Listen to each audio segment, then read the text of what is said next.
प्रायोजक हैं cancer healer centre, a new beginning. Rajasthan में तीसरी पार्टी बनकर उभरी भारत आदिवासी पार्टी में अब डूंगरपुर बांसवाड़ा का जो 84 क्षेत्र है वहाँ पर जो कार्यकर्ता हैं उनमें गुटबाजी और जमकर फूट देखने को मिल रही है, क्योंकि उपचुनाव में जब भारत आदिवासी पार्टी ने 84 से जो अनिल कटारा है उसको मैदान में उतारा था, उसके बाद जो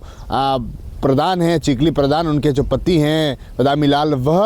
बगावत की और वह निर्दलीय रूप से चुनाव लड़े थे। उसके बाद जो पार्टी हैं और जो ऐसे जो पंचायत समिति के सदस्य हैं उन्होंने अविश्वास प्रस्ताव लाने की तैयारी की। अविश्वास प्रस्ताव को लेकर, क्योंकि अगर चिखली जो पंचायत समिति है वहाँ की बात करें तो जो 17 जो पंचायत समिति सदस्य है उसमें से 12 जो हैं वह भारत आदिवासी पार्टी के थे और एक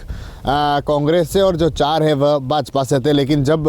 बात आती है अविश्वास प्रस्ताव की और जब चुनाव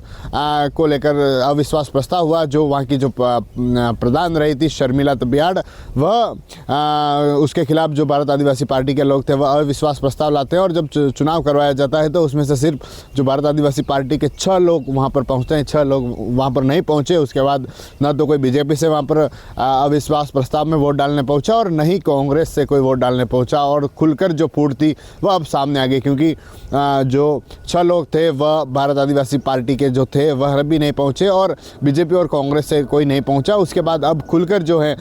जो फूट है वह देखने को मिल रही है। कहीं ना कहीं यह फूट आगे के जो पंचायती राज चुनाव है उसमें एक बड़ा इशारा देखने को मिल रहा है। साथ ही जिस तरह से डूंगरपुर बांसवाड़ा में जो 84 सीट वहाँ की चर्चा हमेशा रही है और राजकुमार रोत का गढ़ जो है उसे कहा जाता है और उसमें एक बड़ी इस तरह की फूट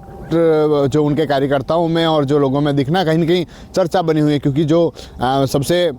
तीसरा मोर्चा के रूप में उभरी और तीसरी पार्टी के रूप में भारत आदिवासी पार्टी एक उभरी है और उसमें कहीं ना कहीं जो राजकुमार रोत है जो 84 से आते हैं उनको लेकर एक बड़ी चर्चा देखने को मिलती है, जो 2 बार विधायक रहे और एक बार सांसद बने और उसी 84 सीट पर जब उपचुनाव होता है तो उपचुनाव में भारत आदिवासी पार्टी के जो अनिल हैं वह जीत जाते हैं। लेकिन अब जब चिखली में प्रधान को हटाने के लिए भारत आदिवासी पार्टी के लोग ही अविश्वास प्रस्ताव लाते हैं और अविश्वास प्रस्ताव में ही भारत आदिवासी पार्टी है वह फेल हो जाती है, तो कहीं कि उसकी चर्चा देखने को मिल रही है। और कहीं के लोगों का कहना है कि यह जब पंचायती राज चुनाव आएंगे तो उसमें कहीं न कहीं एक बड़ा रोल उस क्षेत्र में इस तरह से देखने को मिल सकता है। TV9 के लिए राजेश डांगी। प्रायोजक हैं cancer healer centre, a new beginning.